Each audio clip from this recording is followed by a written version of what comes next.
こんにちは。今日はですね、もう決定版と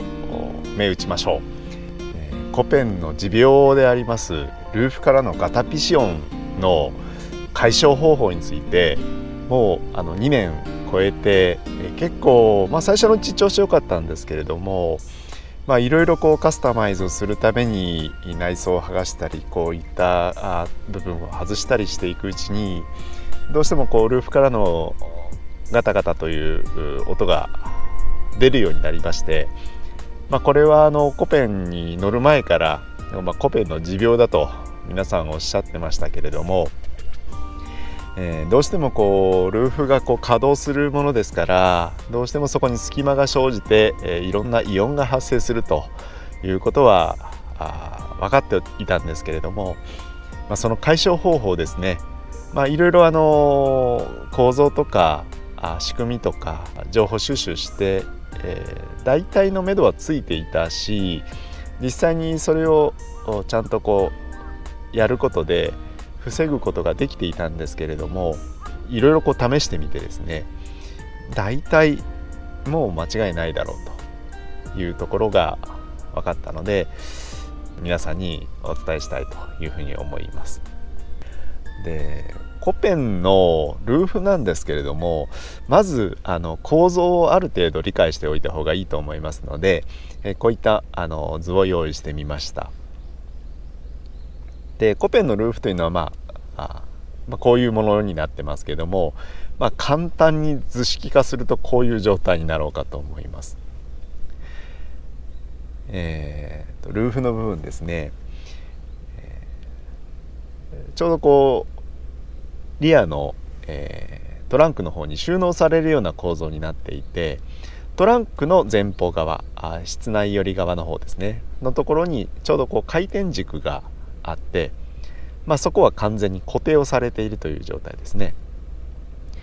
で、そこを軸にしてルーフとこの後ろにあるパネルが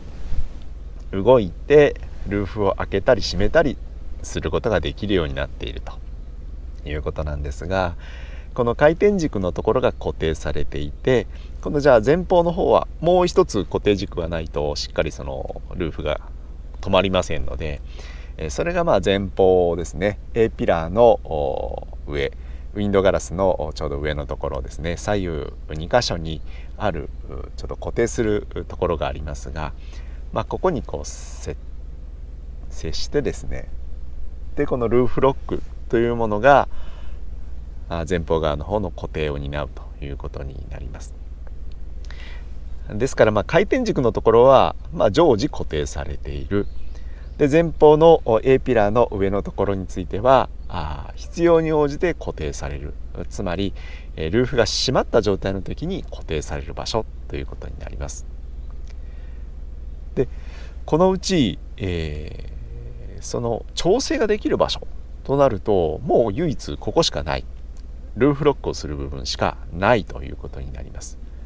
もちろんそのルーフの機構の故障であったりとか、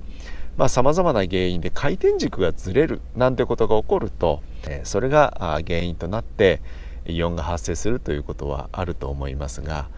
そういったいわゆる故障という原因で発生するイオンは今回除いています。あくまで基本的な部分というのが正常に動いている状態、そういう状態で、イオンが発生する、これを解消していくためにどうしたらいいかということをお伝えしていきたいというふうに思います。で、ルーフロック部分ですが、ピラー側はここは固定された金具がついています。で、ここにはフックになっている部分とくぼみになっている部分ですね、こういうふうな構造になっていまして、ルーフロックをするときにはこのフックのところに金具がかかって、でくぼみのところにルーフ側の部品が収まるようになっていて、ここで固定されるということになりますが、この固定の部分の位置が狂うとイオンが発生するということになります。では早速ルーフからのイオンの発生を防ぐための方法をですね、お伝えしたいと思います。まず用意するのがですね、こういった工具になります。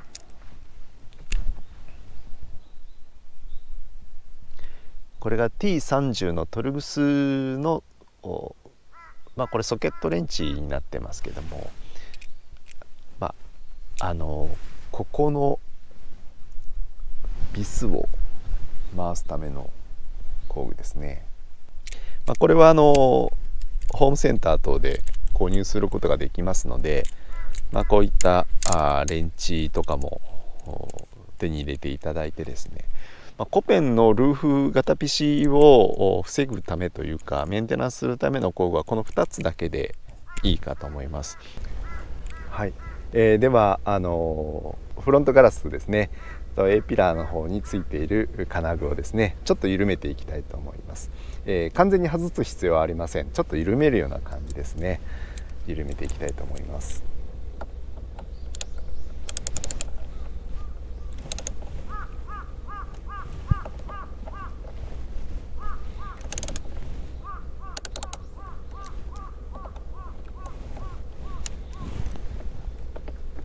こんな感じですね。はい、この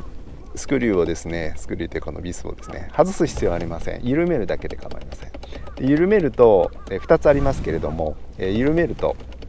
こういった形で金具がグラグラなると思います。ここで、前後にもこうスライドするような感じになると思いますので、この状態にしておきます。でそして次の作業が実はちょっと大事ですが、この金具をですね後ろ側に引き寄せてください。前じゃなくて後ろ側に引き寄せてください。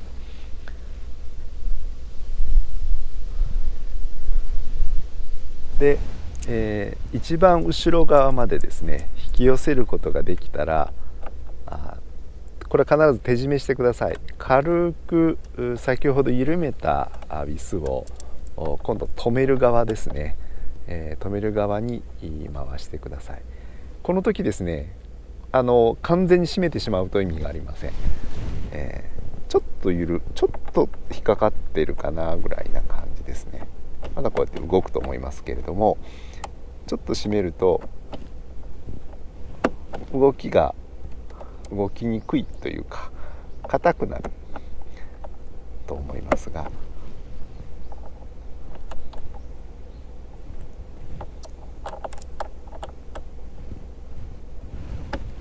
このぐらいでいいと思います。もうちょっと締めてもいいかな。このぐらいかな。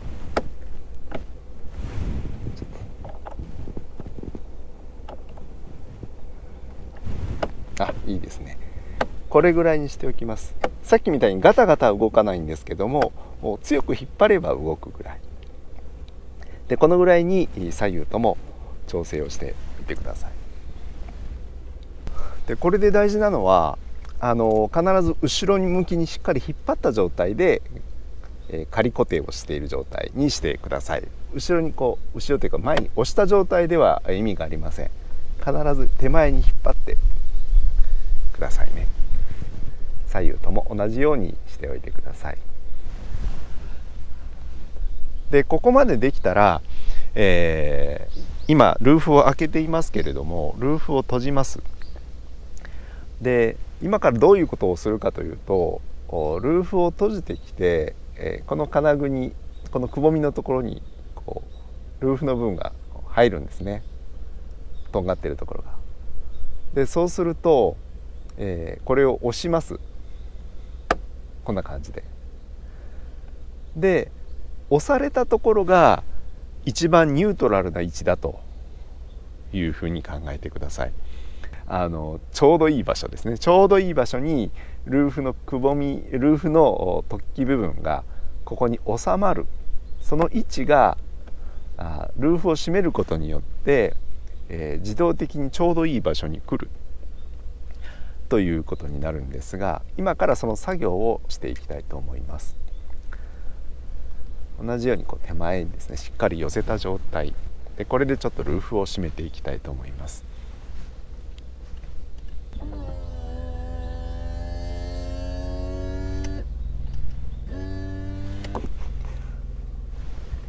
で今ご覧いただけてますでしょうかね。ちょっと暗くなりました。ルーフが今天井に来てますけれども、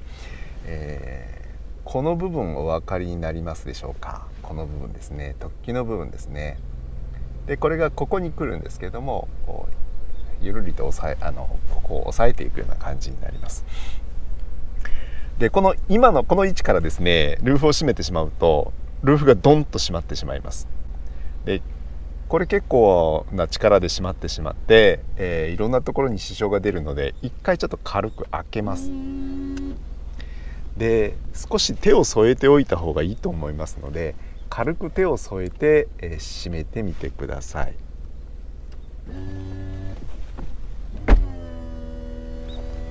こんな感じですね。はい、で今この状態でルーフとピラー側の方の金具の位置が、一番いい状態になっているというふうに考えてください。ですのでこの位置で、しっかりと固定をしておけば、まずは準備完了ということになります。今からこれをしっかり締めていきたいと思います。最初手で締まる、ある程度締められますので、この状態で運転席側、それから助手席側もですねしっかりと締めて、最後に工具を使って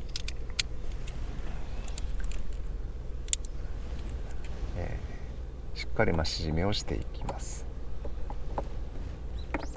でこれ締める力ですけども、多分ちゃんとしたトルクの値があると思いますが、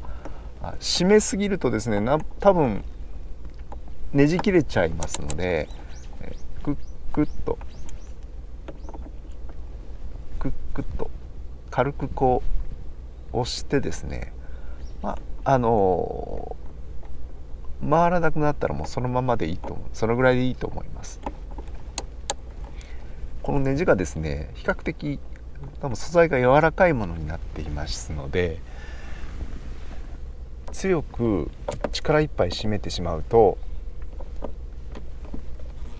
ネジが切れちゃうと思います。この辺の力加減はですね、整備の経験がある方でないとちょっと難しいかもしれませんが、無理をして強く力を入れなくていいと思ってください。ガッチガチに止めなくてもいいです。だいたい工具で締めるともう普通の力では動かない程度にはしっかり締まりますので、もうこれで十分ですね。はい、こんな感じで準備ができました。でルーフ側にもこの金具がありますよね。でこの金具も3箇所同じビスで止まっています。でこれもですね、ずれてしまうっていうことがあると思うんですが、先ほどやった調整の前にもしここの金具が緩んでいるなと思ったら、先ほどの作業の前に、しっかりと止めるようにしてみてください。でこの金具を止める位置ですが、これはあまり気にする必要はないかなと思います。最終的にここが固定されていて、先ほどの作業で A ピラ側の方の金具の位置を微調整しましたけども、その作業をすることによって適正な位置になると思いますので、ルーフ側の金具の位置はですねあまり気にしなくても大丈夫かなというふうに思います。はい、でここまでが調整作業の準備ということになります。実際にはこの状態でですねルーフを閉めてしまって、走ってもイオンの解消ができている可能性はあります。先ほどの微調整ができたことによって、イオン発生原因が解消されることがあると思いますので、私も過去の動画ではそのような紹介をさせていただいています。ここで解消されるということはもちろんあるんですけども、実はここまでの作業をやっても解消されないっていうことがあります。でこれなんでかということなんですけども、経年変化っていうものが一つの原因にあるかもしれません。でこれは、金具の位置がほんの少しずつずれていってしまったり、また取り付けられているアームも経年変化によって少しずつずれていく。また一番大きいと思いますが、ウェザーストリップ、ゴムの部分ですね。ここは確実に、少しずつですが、縮んでいくというか、どうしてもその重量物に挟まれているものになりますので、しかもゴムということですから経年変化がやっぱり大きいと思うんですね。でそれが原因で少しずつ隙間が生じたり、クリアランスが当初よりずれているっていう状況が発生してイオンが発生するということがありえます。ですからここまでの作業をしてもイオンが解消しないっていうこともあります。で私も当初はこの作業だけでイオン解消できてたんですが、最近この作業をしても解消ができなくなりました。できる時もあるし、調子がいい時は音が出ないなんていうこともあるんですね。ですがやはり根本的には音が出てる、つまり隙間の調整ができてない、隙間が空いているっていうことですよね。でその隙間が発生する場所によって発生する音の位置が変わってくる、また、種類が変わってくるということになりますが、これについても図式といいますか模式図を用意しましたので、こちらをご覧ください。でこのような形でですね、ルーフが動いているんですけれども、少し誇張して書いていますが、このルーフロック部分ですね、強く前へ引き寄せられている状態の場合、それから逆に、ルーフロック部分が後ろにずれている、ほんの少し後ろにずれていることによって、発生する隙間、両方が考えられるんですね。ですのでこのルーフロック部分というものを微調整することによってイオンの発生原因を解消していくということになります。でよく民からとかでもよく紹介されていますが、このルーフ側の方のですね、ロックの機構のところにあるこの突起のところですね、でここに指サックとかゴムのキャップですよね、ゴムというか樹脂製のキャップをつけている方がいらっしゃると思うんですね。で、それによってイオンが解消されましたっていう報告は結構あったかと思うんですけども、あれなんで解消されたのかとかですね、なんであそこにゴムとかキャップみたいなものをつけるのかっていうと、要はここのくぼみの部分と突起の部分が接しますので、ここからガタガタ音が発生しているんだろうとお考えの方がいらっしゃるのかもしれませんですね。でそれは確かに一つあると思います。ですが実はこの突起のところですね、もうすでに樹脂のキャップがついているんですね。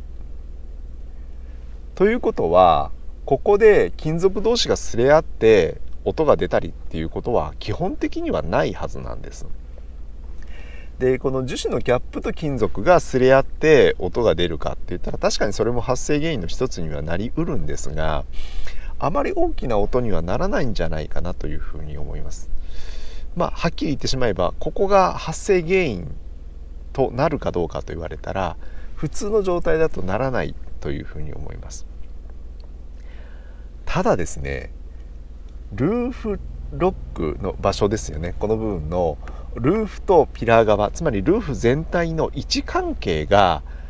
ここの間にゴムとか樹脂が挟まることによってわずかにずれますよね。後ろ側にずれる。でこの後ろ側にずれたことが結果的に調整になっている場合があるんですね。ルーフの適正な位置にずれるための調整になっている可能性があるんです。でその時にはイオンは解消されるはずです。ところがそうではなくて、位置が後ろにずれてしまっているという状況がもしそのここにキャップとか指サックとかを挟むことによって発生してしまっていたら、残念ながらイオンの解消にはならないというふうに思います。なぜかというと、ルーフの後ろの部分の隙間が多分わずかですが生じる方向になりますので、そこから音が発生してしまう可能性が高くなります。ですので、指サックやゴム樹脂のキャップをつけることについては、これはそれぞれでお考えになってお付けになるのはいいと思いますけども、今回はですね、もしつけられていたら一回外してみてください。純正の状態にしておいてくださいね。でもし先ほどの調整をされる前でしたら、一回ゴムを外して作業をしてみてください。で、先ほど止めた A ピラー側ですねの金具、指でちょっと動かしてみますが、当然指や手で動くような状況ではないですね。はい、大丈夫です。でこの状態で、ルーフを締めていきます。ちょっと手を添えてドンとならないように締めます。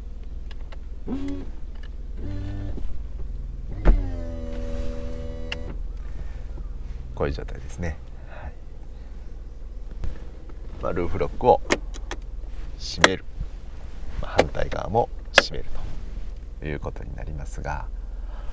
この状態で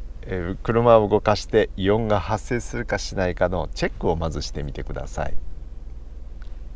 でこれでイオンがしなかったらもうこのままで OK だと思います。成功おめでとうございます。なんですが、先ほど言いましたように、この状態まで持ってきてもイオンが発生することがありますので、今からその調整方法をお伝えしたいと思います。でこの調整方法はですね、取扱説明書には当然書いていないんですが、イオンの発生がするようになって、例えばディーラーさんに持って行った時に、ディーラーの整備士さんの方から教えてもらったことがあるかもしれません。ですがですね、その調整はですね、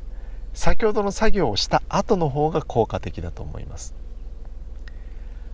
で今回その作業をちょっとやってみたいと思います。ちょっと暗いのでルーフを開けますね。ですよね。ちょっと手持ちのカメラで、やっていきますが、ルーフロックですね、このような形で、開けた状態ですねしています。そうするとですね、ここにですね、黄色いマーカーがついているところがあります。でここに後ろから触ると分かるんですが、固定用のプラスチックのキャップがついていますので、それを後ろ側から手を回して指を回して、こういう形で下ろします。ちょっと反対側回ってみますね。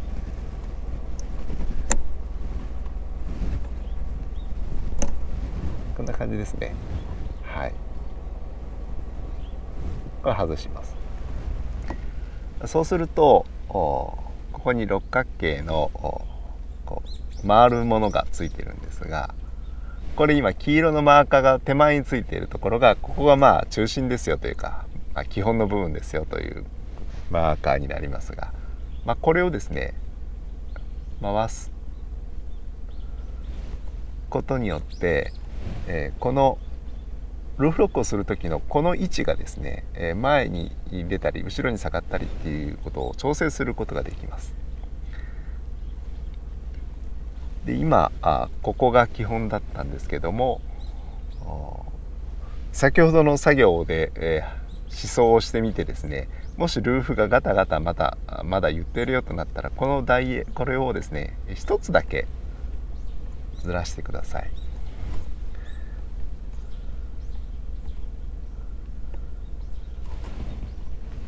でこの状態、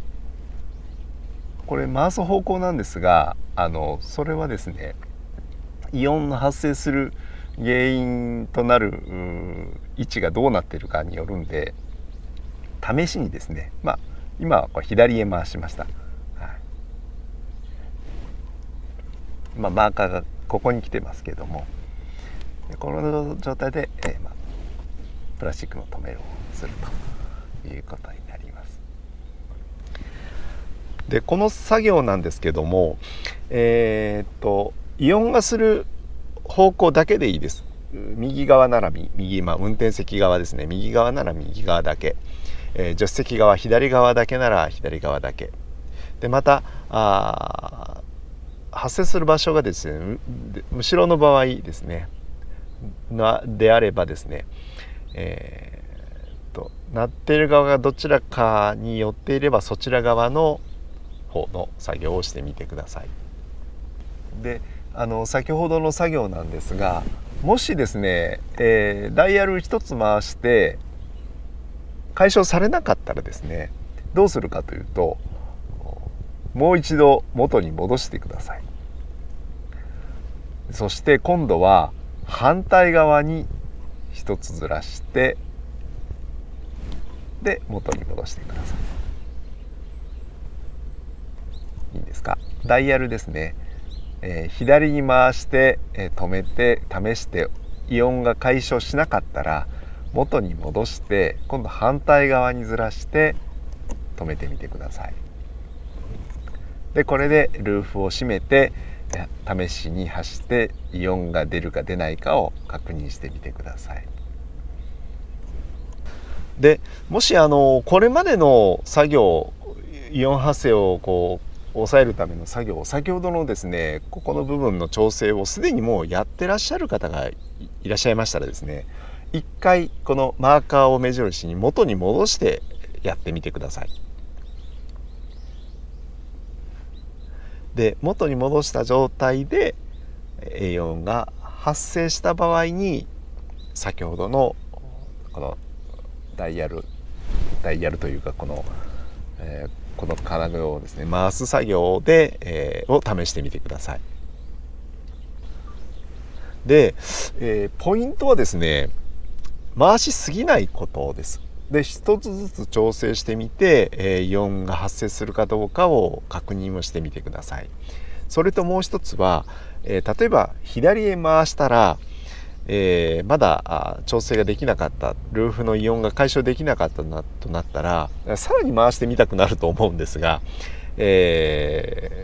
その場合はですねマイナスに働く可能性が高いです。逆にイオンが発生してしまう方向になるかもしれませんので、先ほど説明しましたように一つ例えば左に回して、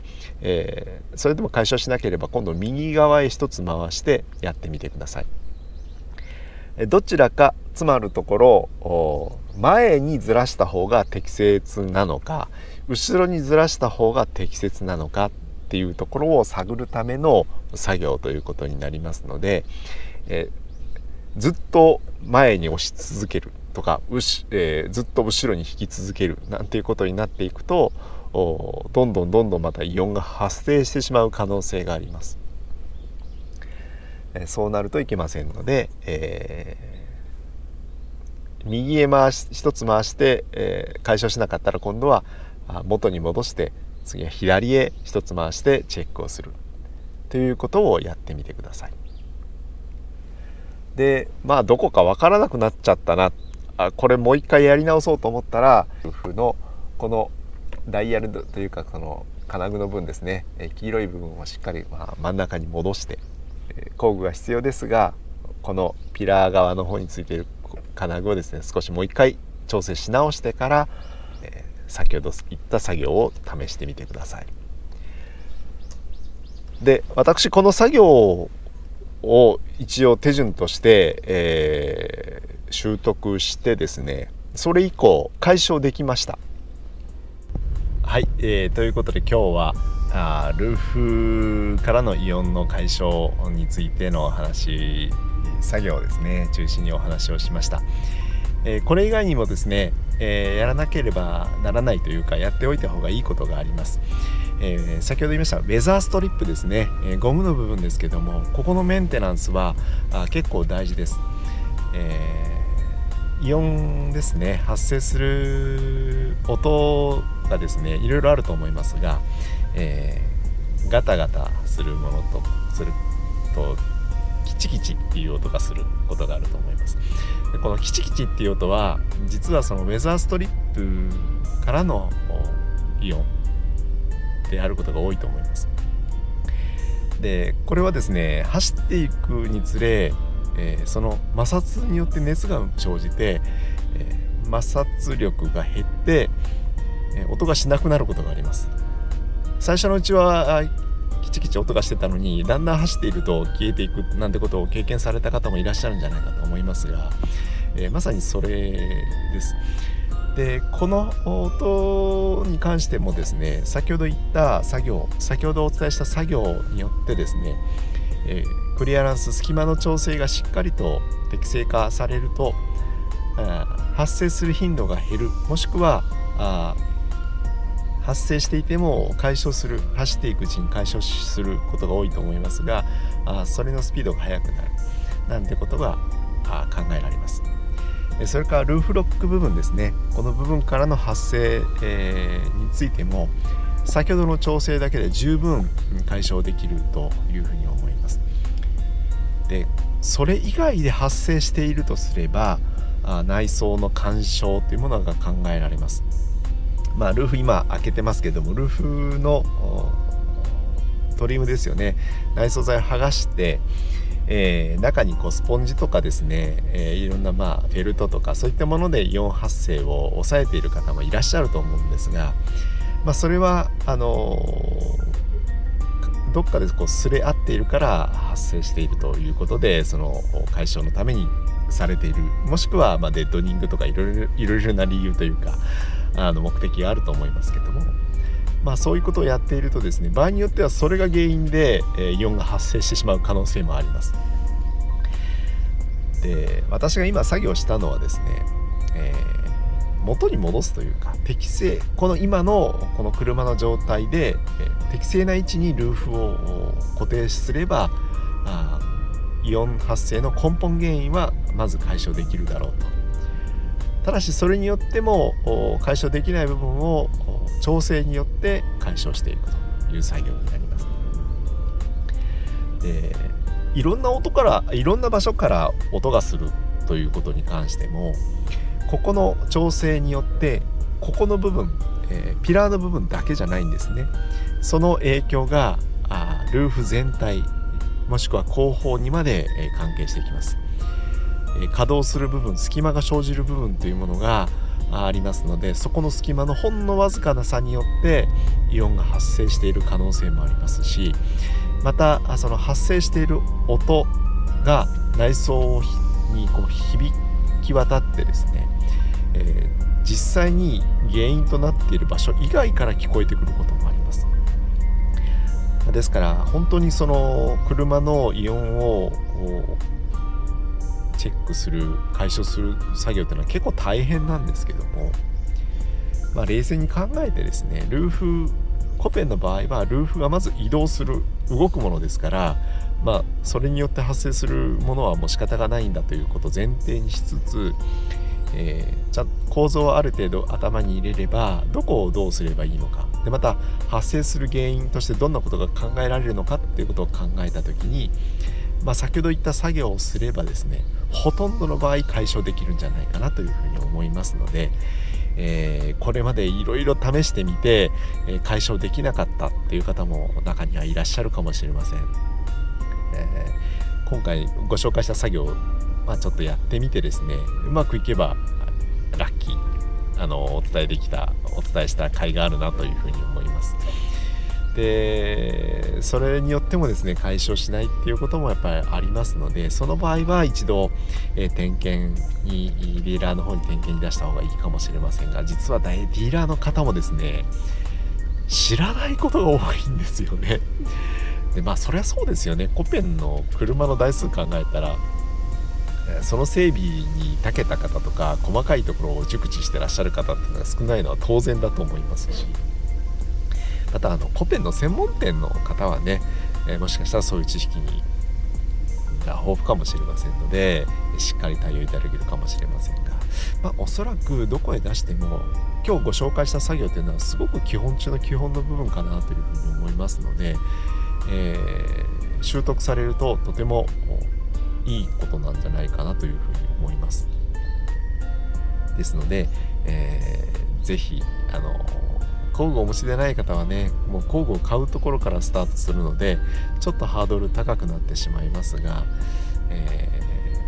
ぜひやってみてください。オープンにして走ればね異音しないのでもう異音がうるせえからオープンにして走るっていうのはとてもグッドな考え方だと思いますけれどもね、私もその考え方には賛同しますけれども、